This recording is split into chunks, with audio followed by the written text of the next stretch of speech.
the legend, Tony Benn. So here's his speech from right before the Iraq War. And notice Jezza behind him. Easy thing to talk about. There are not many people of the generation that remember it. The right honourable gentleman served with distinction in the last war. I never killed anyone, but I wore uniform. But I was in London in the Blitz in 1940, living in the Millbank Tower where I was born. Some different ideas have come in since. And every night I went down to the shelter in Thames House. Every morning I saw Dockland burning. It's Jezza 500 in the red suit. Killed in Westminster one night by a landmine. Okay. It was terrifying. Aren't Arabs terrified? Aren't Iraqis terrified? Don't Arab and Iraqi women weep when their children die? Doesn't bombing strengthen their determination? What fools we are to live in a generation for which war is a computer game for our children and just an interesting little channel for news. He's anti-gamer. Every member of Parliament tonight who votes for the government motion will be consciously and deliberately accepting the responsibility for the deaths of innocent people if the war begins, as I fear it will. Now, that's for their decision to take. But this is a quite unique debate in my parliamentary experience where we're asked to share responsibility for a decision we won't really be taking with consequences for people who have no part to play in the brutality of the regime which we are dealing with. And I finish with this. On October the 24th, 1945, and the former Prime Minister from Bexley Old Sidcup will remember it, the United Nations Charter was passed. And the words of that charter etched into my mind and move me even as I think of them. We, the people of the United Nations, determined to save future generations, succeeding generations, from the scourge of war, which twice in our lifetime has caused untold suffering to mankind. That was the pledge of that generation to this generation, and it would be the greatest betrayal of all if we voted to abandon the Charter and take unilateral action and pretend we were doing it in the name of the international community. And I shall vote against the motion. Just, I mean, I really loved that speech from Tony Benn.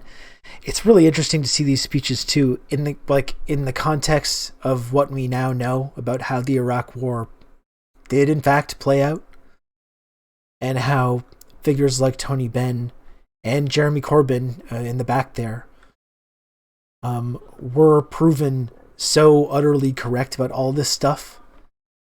And these people were completely marginalized at the time and had no kind of political power. If talk about cancel culture now and talk about free speech, I don't know. This is one thing where I think my age is showing a little bit, because for me, nothing that we've seen recently comes close to what it was like between September 11th and a couple months into the Iraq War, where there was just 100% uniform agreement among the media, among the government, and any deviation from the narrative of we're going to war and this is happening, any deviation of that, people had their careers ruined, and were completely people were treated like they were anti-American. They were it was nothing that we've seen from a free speech standpoint, or in terms of cancel culture or whatever these fucking weirdos talk about now. Nothing we've seen really comes close to that. And I think that's one of the frustrating things for me about that whole situation. Not only were folks like Tony Benn and Jeremy Corbyn and the people that participated in this global anti-war movement, which was just one of the largest such social movements in history at that time. Not only were they completely ignored and marginalized, but all the people that did go along with this culture of cheerleading the whole thing, that created this whole situation intentionally. All of these people, there was just zero consequences. All the people in the media just all continued to have positions in the media, in government. All the people that were responsible for this horrific crime, which we can now look in hindsight and see what it was for what it is for what it was. And there's just no one that was involved in creating that situation ever really had any career repercussions, let alone being held accountable for like multiple, millions of deaths and so much destruction and misery. That's been one of the really, you talk about the black pill. I mean, that's been one thing over the last 15, 20 years to see that play out. That's extremely demoralizing.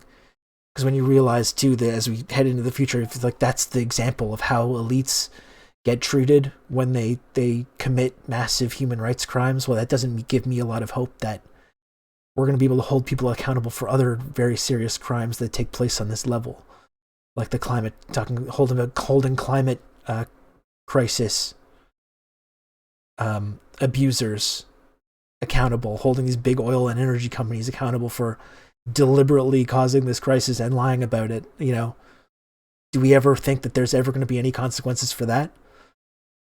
These, they deliberately covered up this thing that their scientists knew about and openly talked about. They deliberately covered it up. This is going to result in millions or possibly billions of deaths.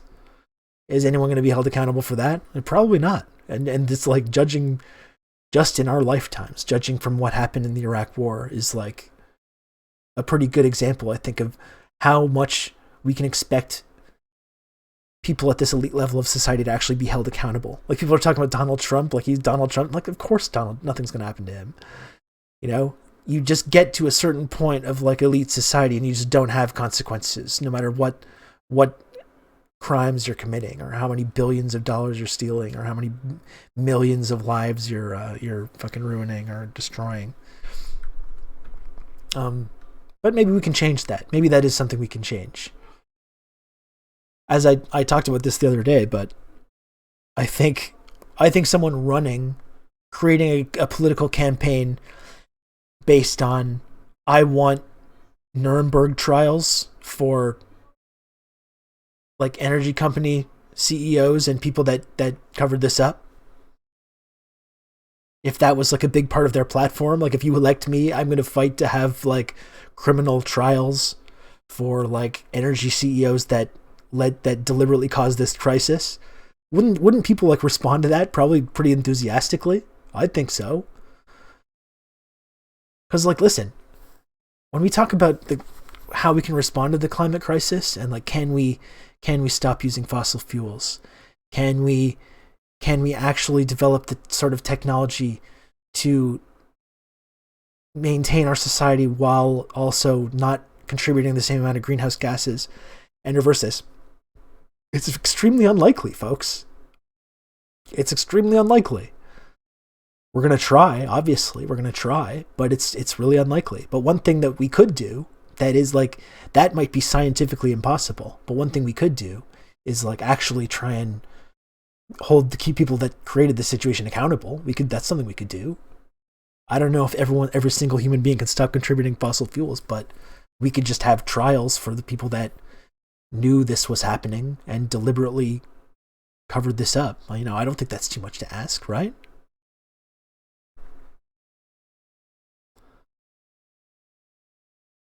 I think that's the thing. I think someone should just run for something and have that be a big part of their platform and just see how people respond to it.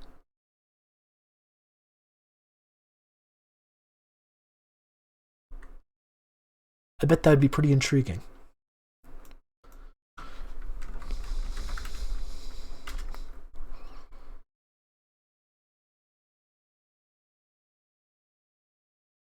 Here's Tony Benn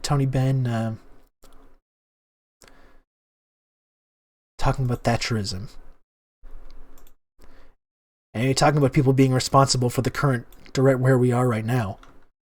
Thatcherism was a huge part of creating these exact conditions.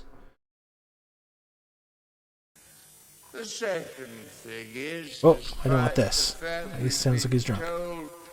We're an entrepreneurial society. The second thing is, despite the fact we've been told we're an entrepreneurial society, this is a country today that has an utter contempt for skill. You talk to people who dig coal, run trains, doctors, nurses, dentists, tool makers. Nobody in Britain is interested in them. The whole of this so-called entrepreneurial society has focused on the city news we get in every bulletin, telling us what's happened to the pound sterling to 3 points of decimals against a basket of European currencies. Skill is what built this country's strength, and it is treated with contempt. I must confess, the auctioning off of public assets, particularly the latest... Corbyn Grad, is that the Scottish lady that you just linked? About the mentality of the minister who devised the scheme than it did about the sale itself. These are assets we can watch that after. By the labour of those who work in electricity and by the taxpayer who put the equipment in. Yeah, so yeah, he's talking about the Thatcherite and Reaganite obsession with like entrepreneurship and small businesses. We're talking about the NDP is doing still in 2021, still falling into this trap of talking about small businesses. And what Tony Benn is doing here is connecting the language of entrepreneurship to the actual people that are working, the people doing physical labor, in order to doing this vital work. And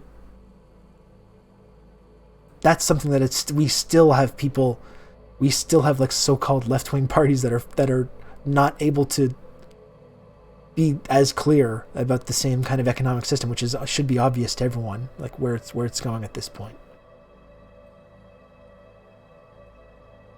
And Tony Benn, what he's talking about as well here is talking about public ownership as well, and how taxpayers fund so much of this infrastructure, which is that's extremely relevant to the conversation we're having right now about telecom companies and how we're getting these telecom monopolies, vast telecom monopolies that provide terrible service for everyone at high prices, and how it's built on public infrastructure.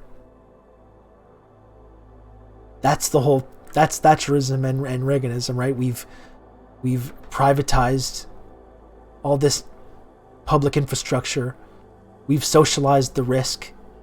We've socialized the investment, and we've privatized the profits. You know, he saw the writing on the wall right away.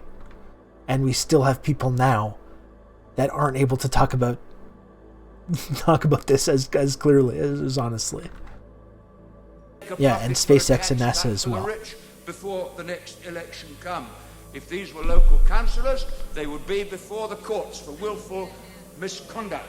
And because they are ministers, and then some of them later go on the boards of the companies they've privatized, they are treated as businessmen who know better how to handle it as members of the board of directors than allegedly they did as ministers responsible.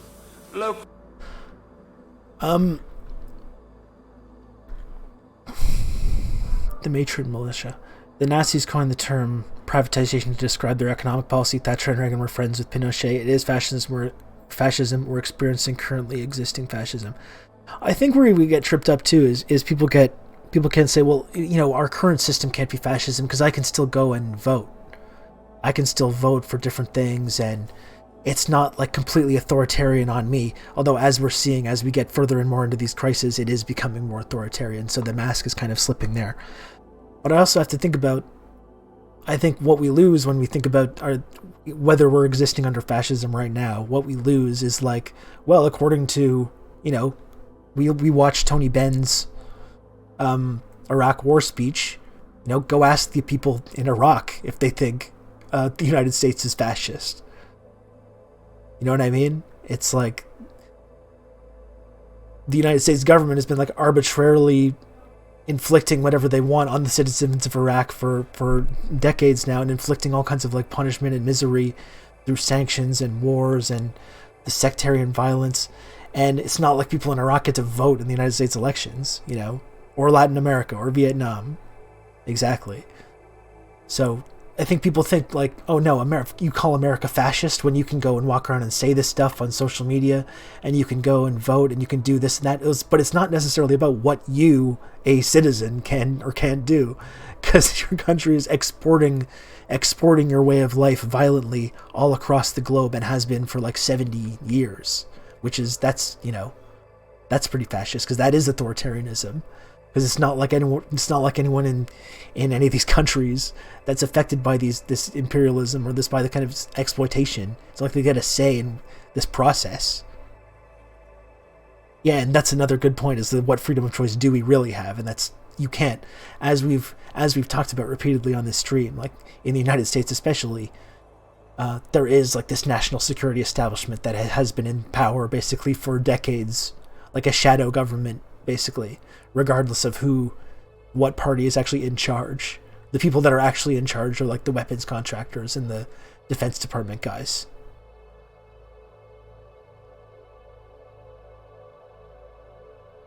I like your glasses. Thank you, El Jefanero. Thank you. They're Christopher Clues. The only eyewear company that loves communism. Communist glasses. That's right. Yeah, they're just good cop, bad cop hostage negotiations. Yeah, but there's things you can affect, right? We're seeing the difference right now, I think, between the Democratic Party and the Republican Party. There's certainly a lot of things that are very similar, like the same between those two things, but there's certain things that are different. So you can have a say in certain aspects, but there are certain facets of the government, of the way things work, that you just have no input whatsoever on, definitely. Yeah, people like Ben are all gone in the UK, and that's the thing. Jeremy Corbyn was one of those guys, and everyone, the UK establishment in the media and politics, did absolutely everything they could to ensure that there will never be another fucking one. And we'll see in the coming years and decades whether they succeeded in that. I suspect not, or I hope not, but they were certainly trying, right? As members of the board of directors than allegedly they did as ministers responsible. Local government has been crippled. Across the river is the London County Council County Hall, the seat of government of the greatest city in the world, empty, to be sold, because the government wanted to cripple local government. And so indeed they have. The poll tax, the centralisation of the business rate, the punishment of the Liverpool and Lambeth councillors was to take all power from local government. The shit about the spooks in the Democratic Party is absurd. Yeah. Believe in the role of the state. The undermining of the trade unions with less rights in Britain than they have in Eastern Europe. The tax cuts for the rich and benefit cuts for the poor. The censorship of the media. The abuse by the security services. The restriction of civil liberties. And when we look back on the 1980s, we will see many victims of market forces. I do not share the general view that market forces are... I mean, this is fascinating to watch in 2021, because you see Ben is kind of talking to us from the past here and talking about how future generations are going to think about and talk about the deliberate choices that were made by these governments, which is what we're doing exactly right now at this moment. So we're getting a message from the past from Comrade Tony here. Do you think Nikki Ashton will run in the next NDP leadership race? I'm sure she will. I mean, I would want her to. Whether she will win is another thing. I just don't. I don't know. I don't know. Certainly, the NDP would be just as hostile to that as the Labour Party was to Jeremy Corbyn or the Democratic Party was to Bernie Sanders, though. Anyway, here's this message from the past about Tony Benn, about the decisions that the Thatcher government were taking during this period. I do not share the general view that market forces are the basis of political civil liberties. And when we look back on the 1980s, we will see many victims of market forces. I do not share the general view that market forces are the basis of political liberty.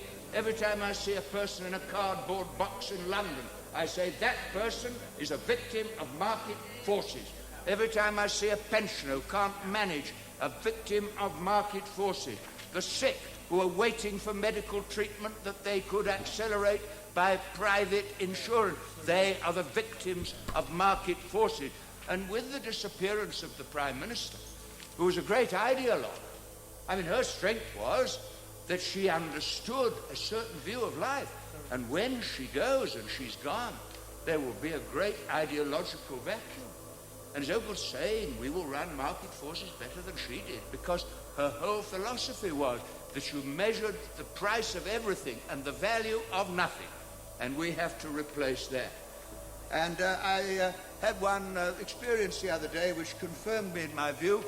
that she hasn't really changed the thinking or culture of the British people. I don't know how many people travel as I do on trains, but I go regularly on the trains and I see all the little businessmen with their calculators working out their cash flow, frowning people, looking and glaring at each other. Thatcherite trains, the train of the competitive society. But coming back from Chesterfield the other day, the train broke down. And on it wholly changed. Somebody came in, said, I have a cup of tea from my thermos. And then people looked after each other's children. And a young couple talked to me, and I said, after about half an hour, how long have you been married? Oh, we met on the train, they said. And a woman said, will you get off at Derby and ring my son in Swansea, because he'd be worried. By the time we got to London, we were a socialist train. Because you can't change human nature. There is good and bad in everybody, and for 10 years it is the bad and the good that has been denounced as lunatic, out of touch, cloud cuckoo land, extremist and militant. Still happening. That's what the party opposite have done. They don't quite yet know. They think it's the retirement of a popular headmistress under circumstances some might regret. Actually, they've killed the source of their own philosophy and opened the way for quite different ideas. Yes, they had. Yes, they had, Tony. That is exactly what happened.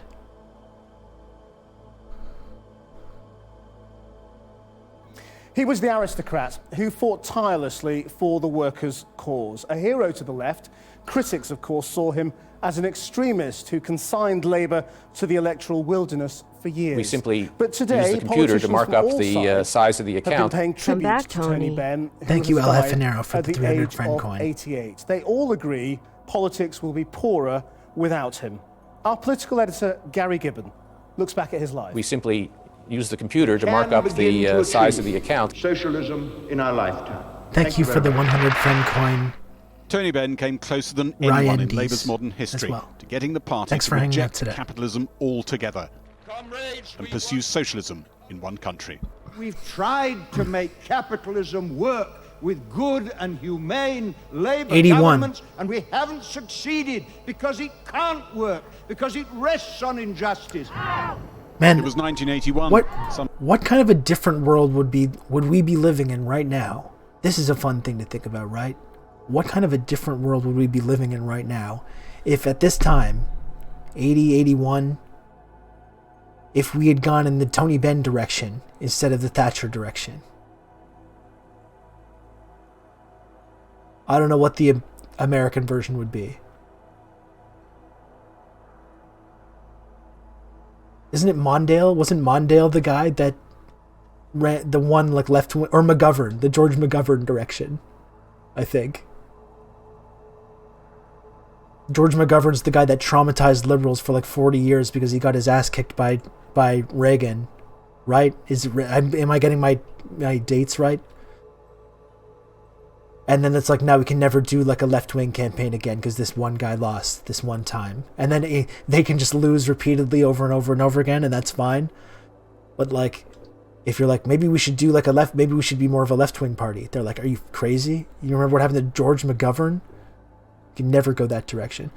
But it is like, yeah, they still talk about this to this day. It traumatized them. That's why old liberals like Carville hated Bernie. Well, they hate him because they're paid to protect their class interests, but this is just the excuse that they use. Because these guys are probably smarter than this, I think, ultimately. They're just deliberately protecting their own class interests. But it really is fascinating to think. I talk about this all the time, how we're living in the consequences of all the decisions that were made at this exact time in 1980 about. It's really what the political revolution in 1980 of Thatcher and Reagan created the world that we live in now. Because when you think about politics like that, it doesn't really work on like a quarter by quarter basis. Like they were really like making an impact that wouldn't be felt for generations with their campaign of like privatization and lower tax rates, and destroying public services and the welfare state. They won so much in the 80s that they also created the whole, like they traumatized liberals so much, like with McGovern, that liberals basically bought into a lot of the premises that they were like articulating, like in terms of the economy. And so you ended up just being, with liberals, just basically agreeing with most of what the Reaganites and the Thatcherites believe, but like with maybe we believe in having a slightly bigger social safety net or a few minor tweaks within this like market-based system. You see like Obama as an example of that, or Joe Biden. But it really is when you think about how we're living in the political and economic consequences of these big decisions that were being made at this exact time in the early 80s, what this world would be like if we had been listening to Tony Benn at that time, or if we had been, if we had gone in the opposite direction.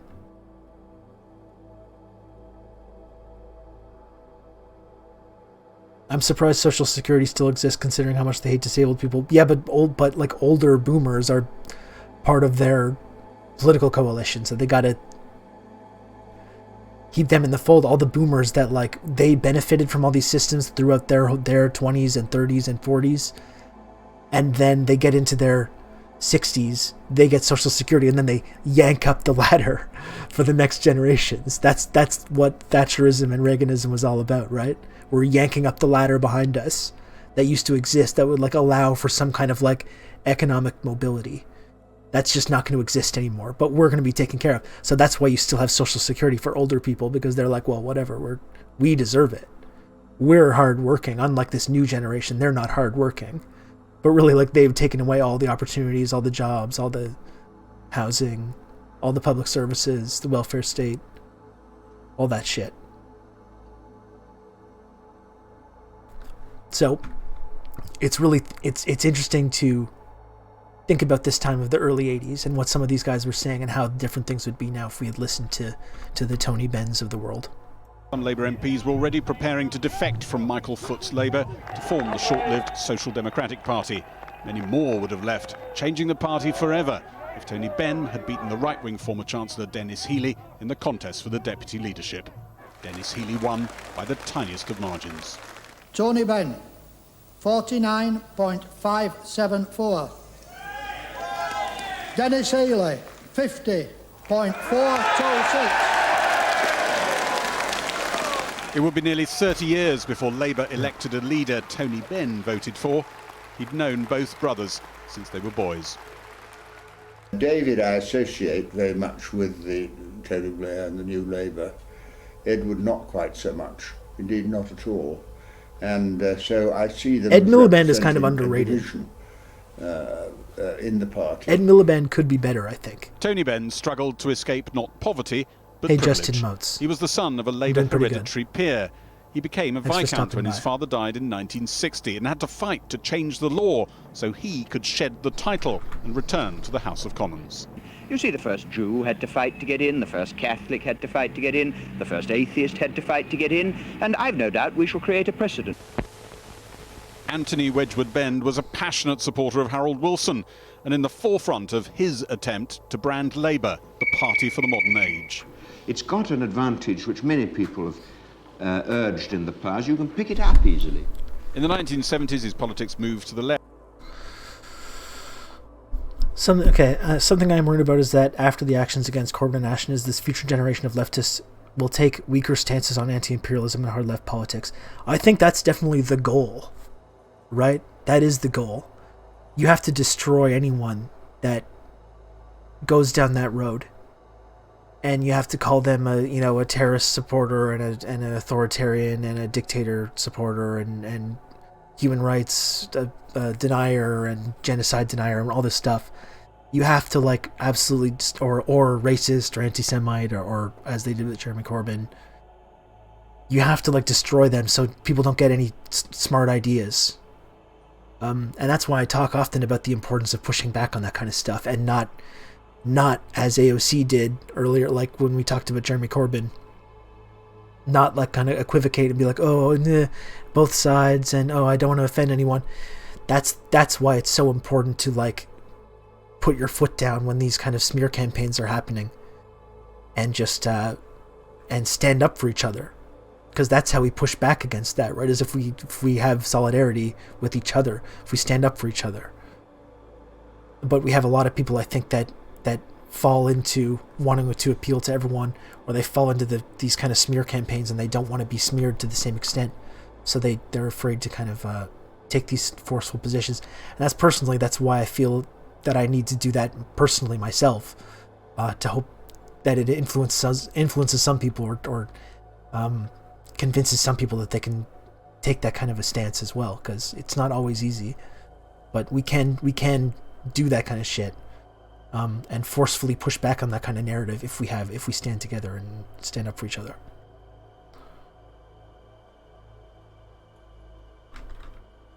Left, and he became plain Tony Benn. When Margaret Thatcher threw Labour into opposition in the 1979 general election, he was fully reborn as a tribune of the left.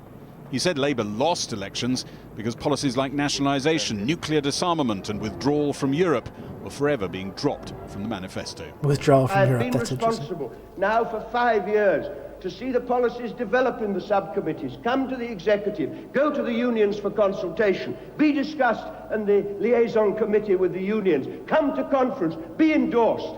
And then I have seen them cast aside in secret by those who are not accountable to this movement. Michael Foot's 1983 manifesto was the closest Labour got to his beliefs. Tony Benn is out of the House of Commons. But the party crashed at the election. He lost his seat and Labour began a journey back in the other direction.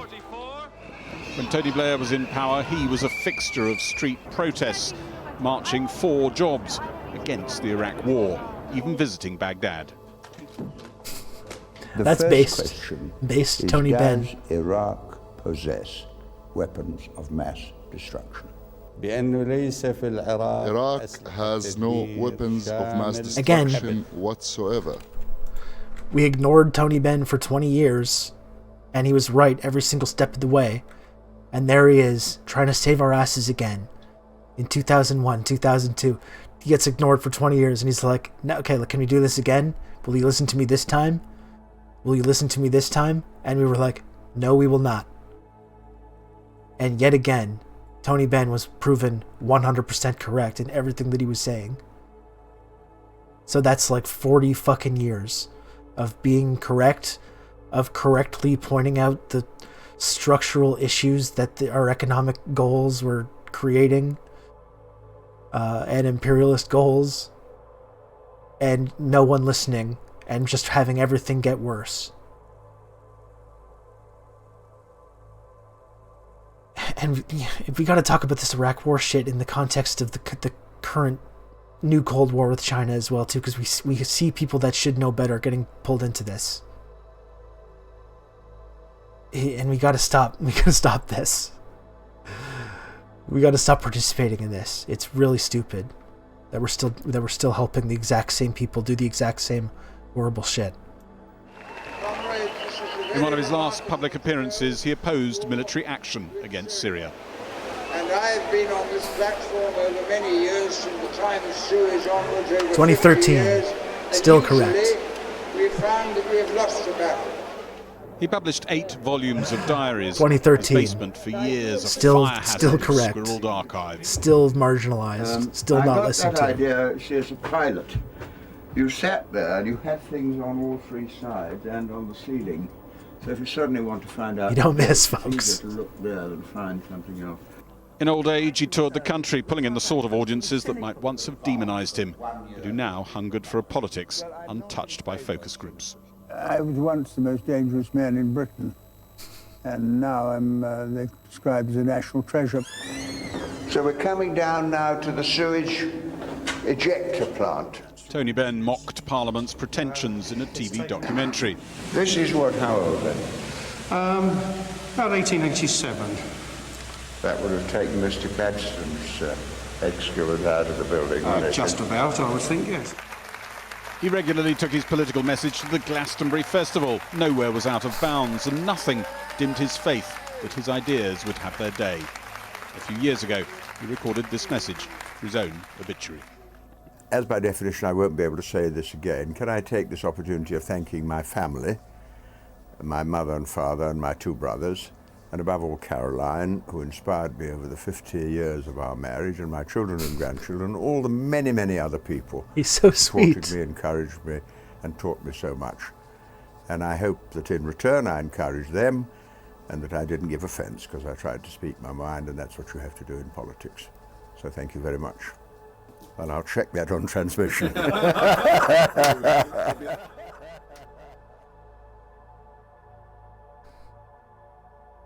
Man, we got to start listening to the Tony Benns of the world, folks.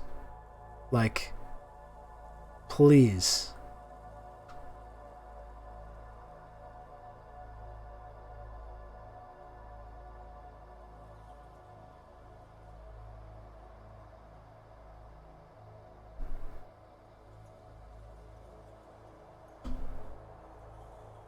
Now to be auctioned.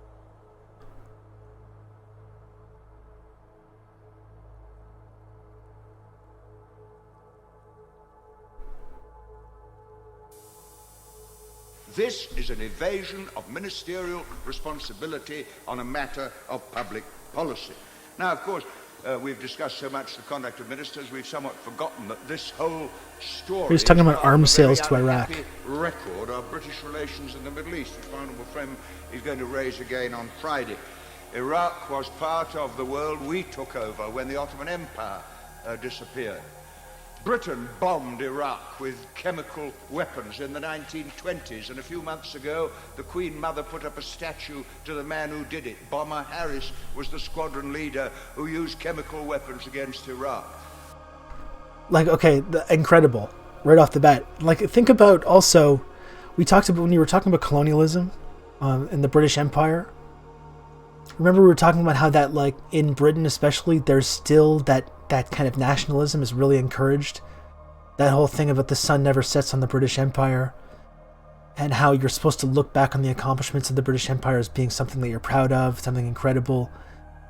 That's really pervasive in the UK, and that's exactly why they hated Corbyn, right? Because Corbyn is from this tradition as well, and he criticizes correctly and denounces their history of colonialism and ethnic cleansing and genocide and violence and exploitation. But, like, it's not, in the UK, it's not easy to, like, take this stance, I think, because it's really, like, this is really, really frowned upon, like, denouncing the empire and denouncing the colonialist tradition like this.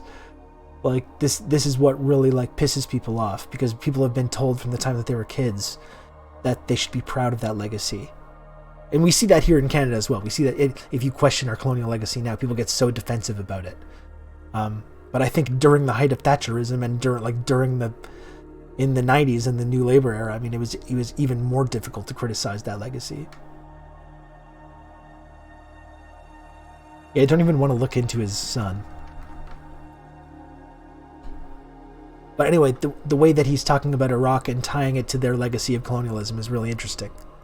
We planned to occupy Kuwait in 1958, and it all came out with the papers when Selwyn Lloyd wrote to Foster Dulles and said, we might take over Kuwait as a crown colony. And the double standards of British policy in the Middle East is the thing that will be noticed by anyone in the Arab world who reads this debate. We didn't take the view we did about Kuwait when Turkey invaded Cyprus, when the occupied territories were taken over by Israel.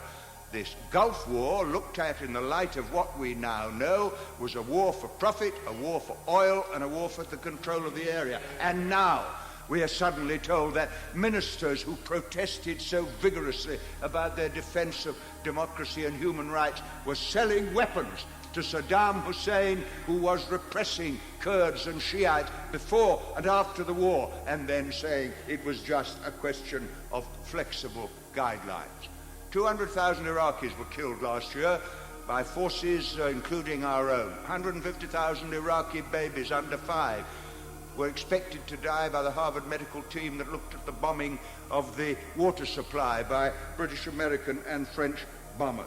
And it is an act of odious hypocrisy then to come along, as honourable members have said, and say, but of course our industry needs the orders, people want the jobs. You remember the joke about the man producing nuclear weapons in America, and somebody said, how could you do it? And he said, well, the man's got to live, hasn't he? And that is the argument, that somehow you can justify the supply of weapons in that way. The international arms trade is a greater threat to world peace than the AIDS. We need this now, and we needed this in the 80s. By governments. It props up dictators, the Shah, Batista, Marcos, Papadoc, all these people, Pinochet. props them up, and they get the weapons to crush their own people in the interests of keeping down their own people so that the multinationals can make a profit from Yeah, we need this so badly. Like, no one is doing this. Because they bought not even weapons, Bernie, not anyone. Into trouble with the IMF, and the IMF comes along and says, cut your social budgets because you've got to pay the debt on the arms you bought to keep down your own people. And of course, the waste of skill. Some of the most brilliant scientists and engineers in the world are working on methods of death instead of the means of life.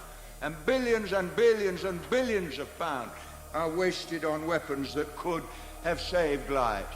And a heavy responsibility rests upon everybody, and I know every government to some extent has done it, who promotes the international arms trade. Because there have been 134 wars since 1945. Millions have died in them, using weapons that were supplied by the superpowers very often. And millions more died because they were denied the resources that were wasted in the arms program itself. Ministers will not tell the House the truth on this matter. Ministers use intelligence, and everybody knows it, we've had a reference to it, and are prepared to sacrifice intelligent people to conceal the truth. This is a matter the House should deal with by select committee. Look at Oliver North. They had him up before a congressional committee and they grilled him for weeks on it, on Watergate. When Peter Wright wrote a book saying he'd committed treason, they spent millions of pounds trying to prevent the book getting into the hands of the British people. The central question is, who is allowed to buy the weapons? Who controls it? Who knows? Okay, a couple things here. Naomi Klein was right on her podcast when she said the American left was not organized enough to make any use of a Sanders presidency, even if he did win in 2020. I mean, I think that argument is interesting. I mean, it's certainly, no, they weren't organized on the ground enough. Like I keep saying with Bernie, the interesting thing would have been if Bernie had been president, if he had been able to like pressure people like Joe Manchin or Kristen Sinema to go along with his agenda, or get people to protest or to like pressure them. That was the whole kind of plan that was going to make him different, that was going to like try and like force people to go along with what their citizens want. And I think there was a good a chance as any that might have worked. I would have liked to have seen someone try that approach rather than just arbitrarily capitulating to people. But definitely there needs to be way more like on the ground organization to be really, really politically effective. Yeah, because the history's so connected, we get these jerks being like, how did we get here? Yeah, we did this. History did this. This is the result of imperialism that's happening to this day. It's disgusting. And this is what I was saying earlier, Aislinn. I don't know if you were around, but that's the really frustrating thing, is being able to see this happening throughout the years and comparable events, and seeing people like Tony Benn, who were 100% correct the entire time, who at that time were kind of ostracized, they were marginalized, they weren't really given the same platform, they were called like, you know, radicals or whatever, dismissed. We can look back on that now and see, okay, well, this person was 100% correct. If we had listened to him, so much better things would have happened. But like, that doesn't seem to change the course that we're on now, and it doesn't seem to change any of this, and we still keep making the same mistakes, and we still keep making the same terrible decisions. And when people like Tony Benn come along that are like, no, I'm against this, here's exactly why I'm against it, they're again marginalized and treated like cuckoos and radicals, and the people that make these decisions just have no consequences, and this just seems to perpetuate endlessly.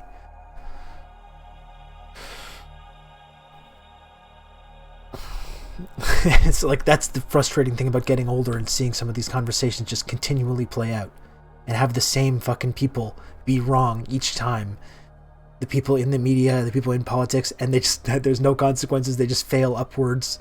They keep being put in positions to make similar or worse mistakes, and the people that are opposed to this stuff get called radicals, and they get excluded from the discourse, and they get canceled or whatever. And this just happens throughout history, basically, throughout this whole last 40-year period that we keep talking about.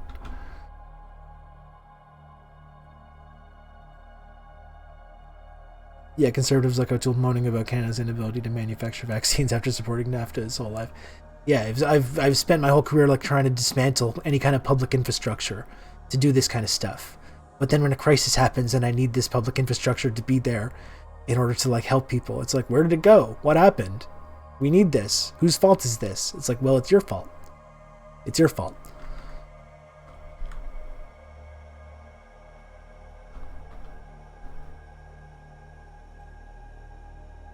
I had one more thing I wanted to say.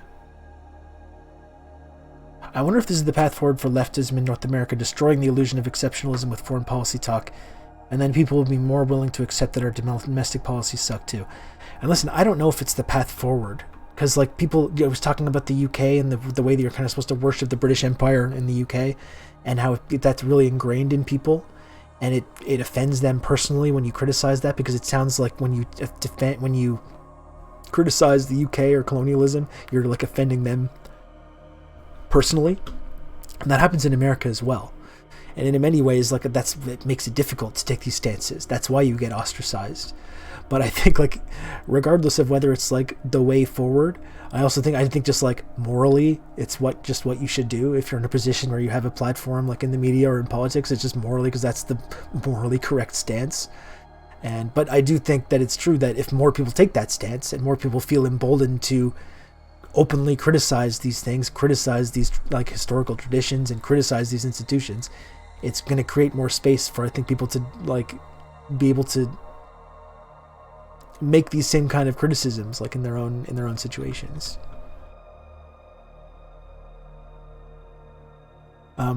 And it's gonna lead to more people to realize that it's acceptable and in fact favorable to make these kind of comparisons. But that's it. It's like you take stances like this when it's going on, when it's like what Tony Benn is doing now, and it's not popular at the time, and we can look back on it 20 years later, 30 years later, and talk about how correct it is. But it doesn't seem to actually it's not easy in that moment, to take these kind of stances. And we have to learn from people like Tony Benn that like we need to do it regardless of like what the social cost is, what the career cost is. History will absolve me. That's it. That's the attitude we all have to take. What happens? Who tells the truth? And finally, does the House take the responsibility for holding government accountable? Or does it shuffle it off like so much else to a commission here, an agency there, or a high court judge there? Because if it does that, we shall be burying this House as a historic defender of the rights of the people we represent, some of whom were sent to fight in Iraq against an army we had armed. Yeah, like we need way more of this. We need way more of this.